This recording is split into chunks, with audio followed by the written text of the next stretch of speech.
Retour de l'information sur RTI 1. Bonsoir à tous, il est 23 heures. Voici les grands titres de ce journal. Le chef de l'État, Alassane Ouattara, a présidé ce mercredi un conseil des ministres, la nomination du ministre de la Réconciliation nationale, le dialogue politique et une communication relative aux dispositions à prendre pour éviter ou limiter une seconde vague de Covid-19 dans notre pays sont des sujets qui ont été abordés. Le président de la République, chef suprême des armées, a procédé ce mercredi 23 décembre 2020 à la signature de plusieurs décrets, des décrets portant avancement en grade et maintien en activité au sein des armées, de la gendarmerie nationale et de la police. On en parle dans quelques instants. Et puis, la Covid-19 ne sera pas un frein à la célébration des fêtes de fin d'année en Côte d'Ivoire. Même si la pandémie a quelque peu ralenti les activités économiques, les populations se donnent les moyens de vivre avec faste les derniers moments de l'année 2020. Voilà pour les titres. Merci de suivre RTI 1. Un conseil des ministres s'est tenu ce mercredi 23 décembre sous la présidence d'Alassane Ouattara. Il s'agit du premier conseil des ministres après réaménagement du gouvernement. Un réaménagement qui a vu la nomination de Kouadio Konan-Bertin comme ministre de la Réconciliation nationale. Awa Touré. La campagne de commercialisation du café s'ouvre le 28 décembre 2020 et le prix garanti aux producteurs est fixé à 550 francs CFA. Décision du Conseil des ministres ce mercredi 23 décembre. Au 30 novembre 2020, la Côte d'Ivoire a produit 83 003 tonnes sur l'ensemble de la campagne débutée en décembre 2019 contre 94 258 tonnes à la même période de la campagne précédente, soit une baisse de 11,94%. Le niveau des exportations de la campagne 2019-2020 se situe à 80 964 tonnes contre 121 822 tonnes enregistrées sur la même période de la campagne 2018-2019, soit une baisse de 33,5%. Le prix garanti aux producteurs établi à 700 francs CFA le kilogramme, la campagne précédente a été reconduite pour la campagne 2019-2020 en dépit de la chute des cours mondiaux du café. À cet effet, le gouvernement a consenti un effort de 32 milliards de francs CFA pour offrir ce niveau de prix aux producteurs. Ainsi, le revenu brut perçu par les producteurs de café sur la campagne 2019-2020 est d'environ 58 milliards de francs CFA contre 66 milliards de francs CFA sur la campagne précédente, soit une baisse de 12% imputable à la chute de la production au cours de la campagne 2019-2020. Le Conseil a par ailleurs adopté une communication relative aux dispositions prises pour éviter ou limiter une deuxième vague de la maladie à coronavirus. Aujourd'hui, les conditions sont réunies pour qu'il y ait éventuellement la propagation. Ces conditions, c'est que nous sommes en fin d'année, période de fête avec des rassemblements festifs. Donc, ce sont ces conditions qui peuvent effectivement créer une augmentation des cas positifs. Au nom du gouvernement, nous renouvelons le message de respect des mesures barrières afin d'amener nos concitoyens à se protéger et surtout à protéger les autres, notamment nos personnes âgées. Il s'agira donc du respect des mesures barrières habituelles, se laver régulièrement les mains, mais surtout porter le masque, qui est vraiment la mesure qui sauve avant tout. Le port du masque est fondamental dans les lieux publics et les transports, et également d'observer la distanciation physique. Dans le cadre de la promotion de la transparence gouvernementale, le Conseil a validé le rapport d'auto-évaluation du plan d'action national. Au titre de la présidence de la République, le Conseil a été informé de la prise de plusieurs décrets, des décrets portant avancement en grade et maintien en activité dans l'armée, la gendarmerie nationale et la police nationale au cours du dernier Conseil national de sécurité. Le communiqué lu par Abou Sanogo. Son Excellence M. Alassane Ouattara, président de la République, chef suprême des armées, a procédé ce mercredi 23 décembre 2020 à Abidjan à la signature de plusieurs décrets portant avancement en grade et maintien en activité au sein des armées, de la gendarmerie nationale et de la police nationale. Ainsi, plusieurs promotions et confirmations ont été faites dont les plus importantes sont les suivantes. Au titre des armées, le général de corps d'armée Doumbia Lassina est confirmé chef d'état-major général des armées. Le général de division Kwame Undri Julien Sébastien est confirmé chef d'état-major général adjoint des armées. Le colonel-major Touré Mamadou Fama est promu général des brigades aériennes. Le capitaine de vaisseau-major Conan Kwaku Boniface est promu contre-amiral. Le colonel-major Kwao Amichia Edouard est promu général des brigades. Le colonel-major Soro Kodan Pagaforo est promu général de brigade. Au titre de la gendarmerie nationale, le général de division Touré Alexandre Apalo est promu au grade de général de corps d'armée et confirmé commandant supérieur de la gendarmerie nationale. Le général de brigade Kwasi Kona René Stanislas est confirmé commandant supérieur en second de la gendarmerie nationale. Au titre de la police nationale, l'inspecteur général Kouyaté Youssouf est promu administrateur général et confirmé directeur général de la police nationale. Le commissaire divisionnaire major de police, Diakité Aboubaka Siriki, est promu contrôleur général et confirmé directeur de l'école de police d'Abidjan. Toutes les autres décisions de promotion et de maintien en activité au titre de l'année 2021 feront l'objet d'une large diffusion au sein des différents grands commandements.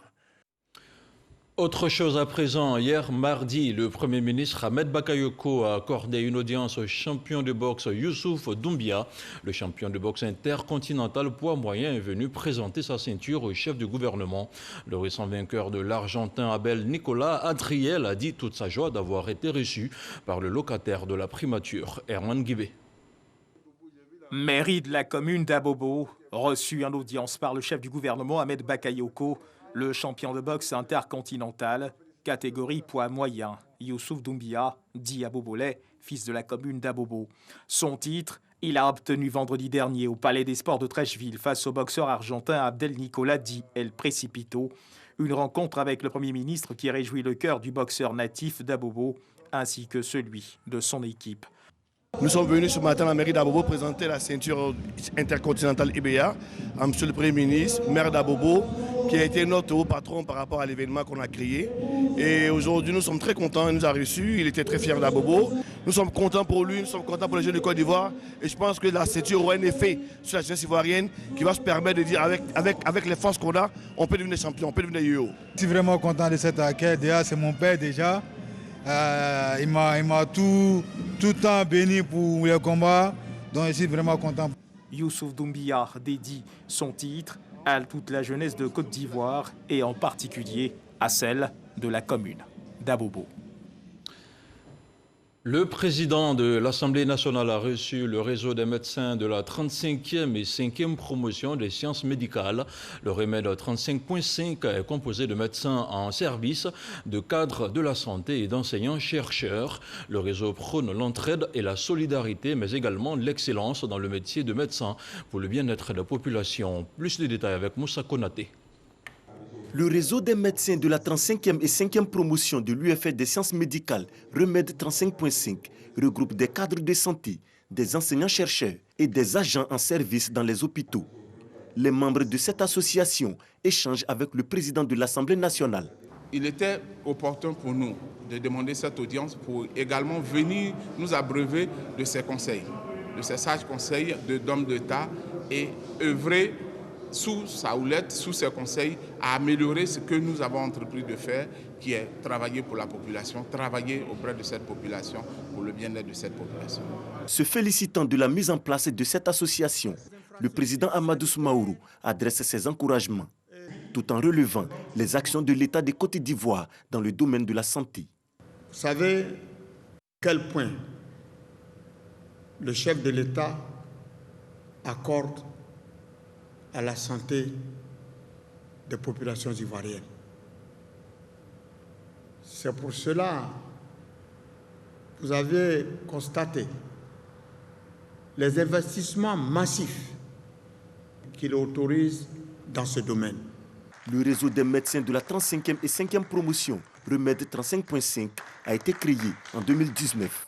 L'association prône également l'entraide et la solidarité entre ses membres. Ils sont 65 professionnels des médias à avoir été honorés lors de la seconde édition de la cérémonie de décoration dans l'ordre du mérite de la communication. Des récipiendaires qui ont reçu la reconnaissance de leur tutelle pour leur parcours honorable. Les grands moments de la rencontre relatés par Serge Coléa. Ils auront fortement contribué à l'épanouissement du secteur des médias en Côte d'Ivoire. 65 hommes et femmes, des visages les plus connus aux moins connus, des signatures les plus célèbres aux voix les plus fortes. Leur impact reste indélébile. 8 commandeurs, 22 officiers et 35 chevaliers. Ils sont les récipiendaires de la deuxième édition de la cérémonie de décoration dans l'ordre du mérite de la communication et des médias. Le ministre Sidiki Moko Touré leur rend hommage. Je suis d'autant plus heureux que je retrouve des femmes et des hommes qui ont marqué leur présence dans le secteur de la communication et des médias et contribuent à la professionnalisation toujours plus accrue de leurs pratiques et de leur métier. La création de l'ordre du mérite de la communication et des médias, ordre spécifique et consacré à un secteur particulier, nous conforte en 2 points. Premièrement, les médias et la communication sont un domaine essentiel dans la marche de la nation. Deuxièmement, les professionnels de la communication et des médias sont des acteurs centraux dans l'esprit républicain de l'édification de la nation. Normal donc que le président de la République, son Excellence Alassane Ouattara, ait autorisé la création de cet ordre spécifique et spécial. La porte-parole de ces 65 décorés, Mariam Sissavané Diawara, élevée au grade d'officier, a exprimé la reconnaissance des récipiendaires.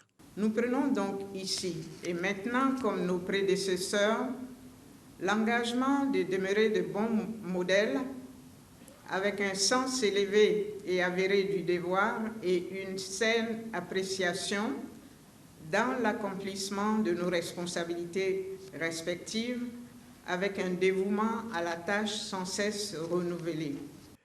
Institué par décret du président de la République en 2015, l'ordre du mérite de la communication est destiné à récompenser les personnes œuvrant dans le secteur et qui se sont distinguées par la qualité de leur travail, par leur contribution active au développement, au rayonnement et à la promotion de la communication et des médias en Côte d'Ivoire.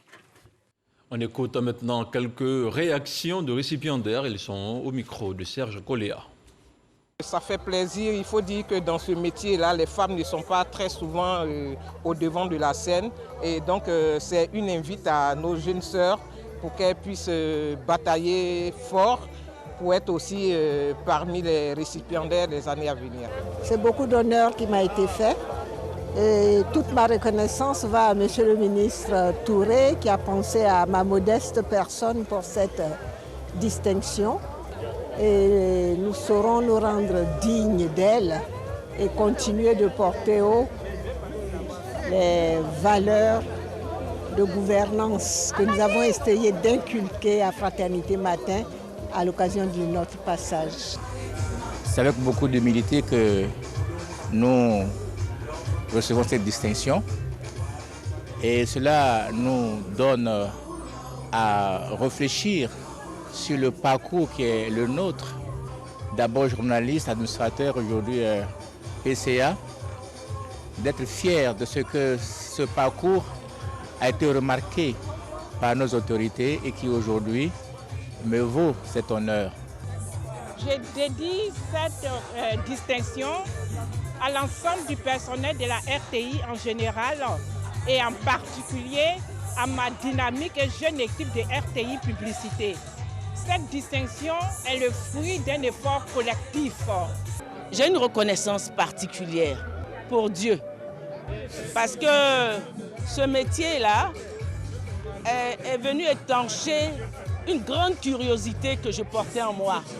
J'avais envie de connaître beaucoup de choses, connaître le monde.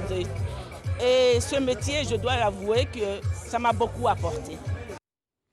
Bravo à nos différents récipiendaires. Éducation à présent, Raymond Goudou Kofi et Kandia Kamara ont inauguré hier mardi la nouvelle direction des examens et concours au plateau, bâtie entre la Bibliothèque nationale et le musée des civilisations d'Abidjan. Ces nouveaux locaux accueilleront le personnel de cette direction qui se trouvait en plein cœur du plateau. D'une valeur de 4 milliards 200 millions de francs CFA, l'ouvrage est un bâtiment de 3 niveaux. Il est construit sur une superficie d'un peu plus de 5000 mètres carrés. Le reportage d'Issa Jonaïo. Les locaux de la nouvelle direction des examens et concours, DECO, construits entre la Bibliothèque nationale et le musée des civilisations de Côte d'Ivoire, désormais fonctionnels. Ils ont été inaugurés par les ministres Raymond Goudou Kofi et Kandia Kamara. Le site de l'ancienne DECO, situé en plein cœur du plateau, va accueillir le Centre des arts et des affaires d'Abidjan, qui abritera entre autres institutions, la bibliothèque de la Renaissance africaine d'Abidjan. Cette bibliothèque sera installée sur le site actuel de la direction des examens et concours où nous sommes actuellement, nécessitant ainsi la délocalisation et la relocalisation de cette institution majeure de notre système d'éducation. En contrepartie de la mise à disposition du site de la DECO, le gouvernement a autorisé donc la construction d'une infrastructure moderne conçu pour répondre aux besoins particuliers de cet établissement spécifique et unique. La DECO est une direction plus que stratégique dans notre dispositif. À la fois laboratoire de conception, site de production, plateforme logistique nationale de 14 examens et concours pour près d'1 500 000 candidats, la DECO est aussi un service public avec plusieurs dizaines de bureaux dans la trésorerie principale du ministère. Surtout, elle est le centre névralgique des évaluations, c'est-à-dire l'instrument par excellence de notre aspiration à une école ivoirienne d'excellence et de mérite. Lancés en octobre 2018, les travaux de construction de la nouvelle DECO ont duré 24 mois.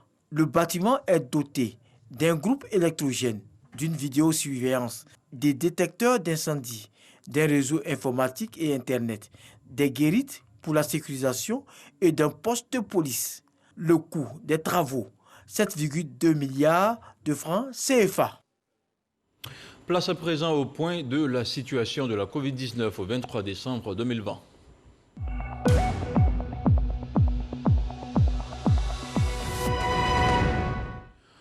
Le ministère de la Santé et de l'Hygiène publique a enregistré ce jour, mercredi 23 décembre 2020, 42 nouveaux cas de Covid-19 sur 1081 échantillons prélevés, soit 3,9% de cas positifs, 37 guéris et 0 décès. À la date du 23 décembre, la Côte d'Ivoire compte donc 21 984 cas confirmés, dont 21 573 personnes guéries, 133 décès et 278 cas actifs.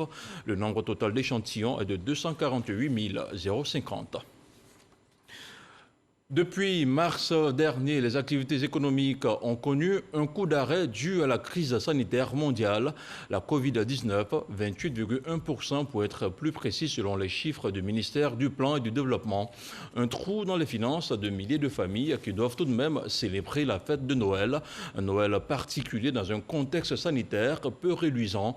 Une idée de reportage de Jean-Marc Djadji. Bavardez avec moi. Chante. Bien sûr, j'aime chanter. Continue. La poupée intelligente. Comme tous les autres jouets vendus dans les rayons de petits ou de grands supermarchés, celle-ci attire plus d'un enfant. Célébration de la Noël oblige. Les parents ont le devoir de se conformer à la sainte règle, celle d'acheter des cadeaux aux enfants. Le coronavirus a impacté la vie des ménages. 2 tiers des ménages, soit plus de 70%, ont subi une baisse de leurs revenus selon le rapport de mai 2020 de l'Institut national de la statistique, INS. Daniel, à l'instar d'autres parents, cherche à se procurer un jouet dans ce magasin. Et cela, malgré ses modestes revenus. Ça n'a pas été facile. Malgré la Covid-19, les enfants sont devenus beaucoup exigeants. Mais au moins, on a trouvé, elle voulait un vélo. On est venu prendre un vélo pour elle. Ce que l'année dernière on a vécu, c'est pas la même chose. Ça, les activités, non seulement les activités ont baissé, et puis bon, l'argent aussi a baissé. Dans cet autre supermarché dans la commune de Trècheville, parents et enfants affluent à la recherche d'un jouet au prix abordable, malgré les effets de la Covid-19. Cette année, je veux un kit de slime ou une tête à coiffer. Malgré tout ce qu'il y a, la fête des enfants n'est pas négociable.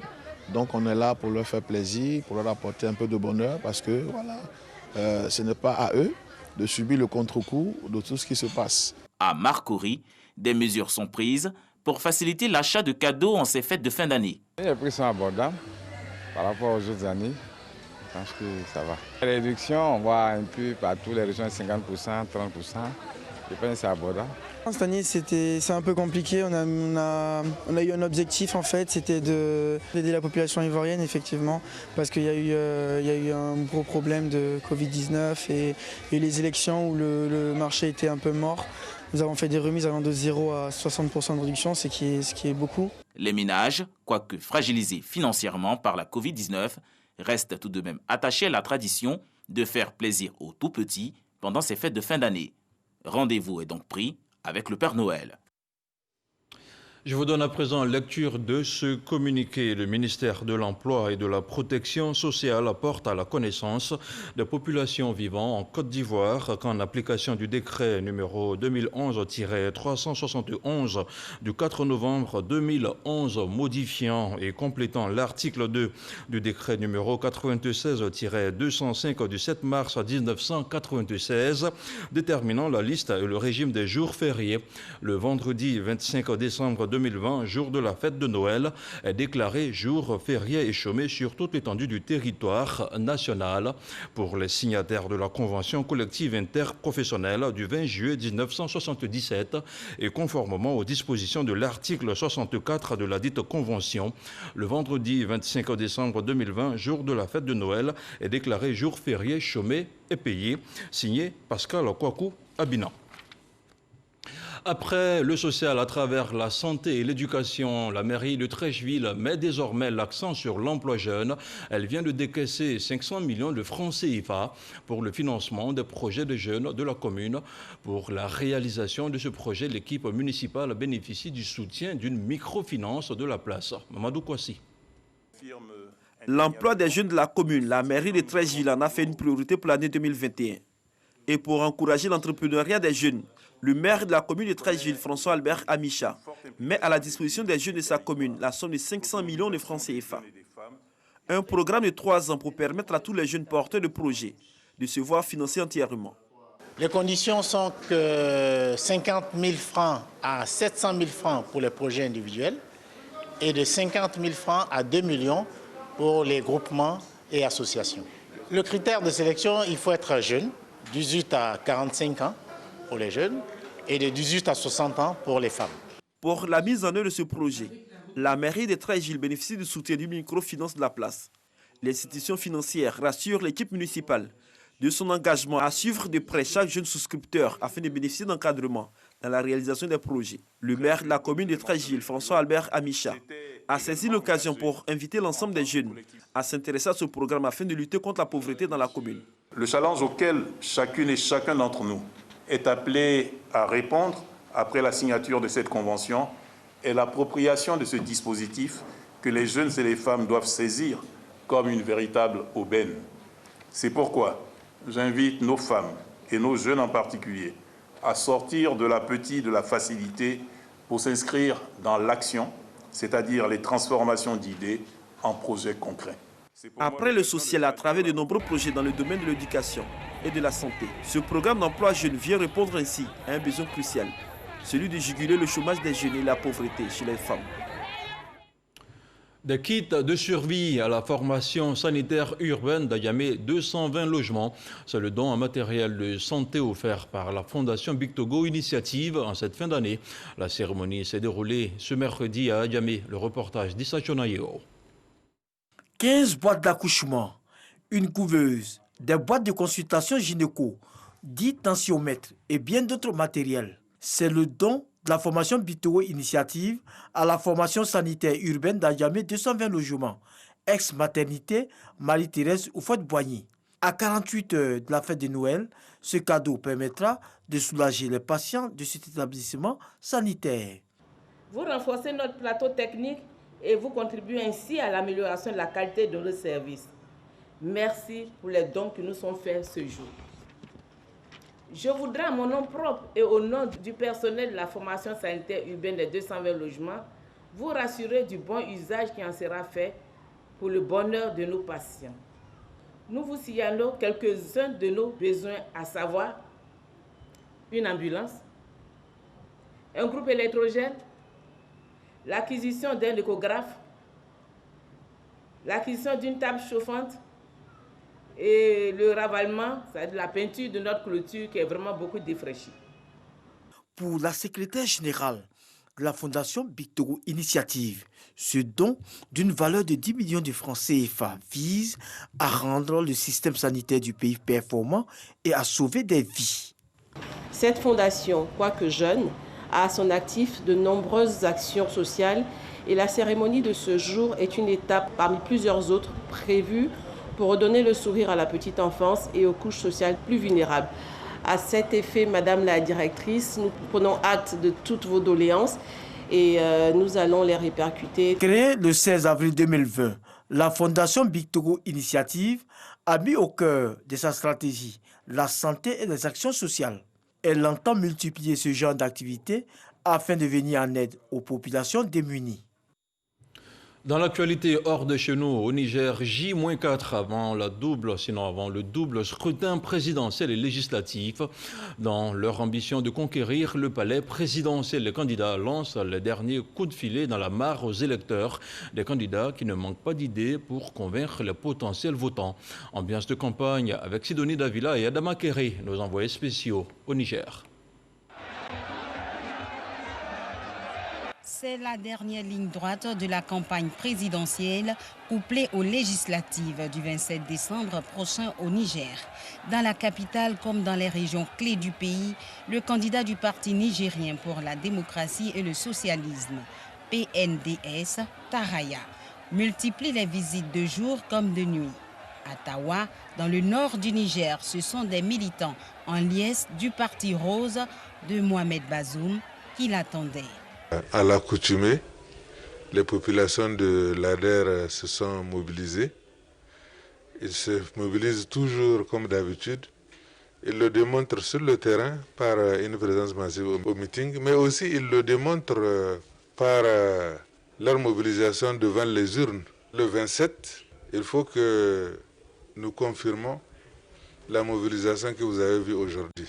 Également sur le terrain, mais à l'est du pays, à Maradi, pour une campagne palpitante en vue de convaincre les populations à adhérer à ses idéaux, Albadé Abouba, le candidat du mouvement patriotique pour la République, MPR Gamoria, qui bénéficie du soutien de 40 partis alliés, rassure les militants et sympathisants venus témoigner leur attachement qu'il tiendra ses promesses. Nous sommes en train de faire la démonstration tant au niveau national qu'au niveau international, que le MPR Jamhouria est un parti dans toute la plénitude de ce que doit être un parti politique sur un échiquier national. Et si vous voulez gagner et être bien gouverné, alors choisissez le candidat du MPR Jamhouria, qui est au numéro 22. Le président du PJP, Toubara, Paix, Justice, Progrès, comme ses prédécesseurs, enchaîne les meetings à quelques jours de la présidentielle.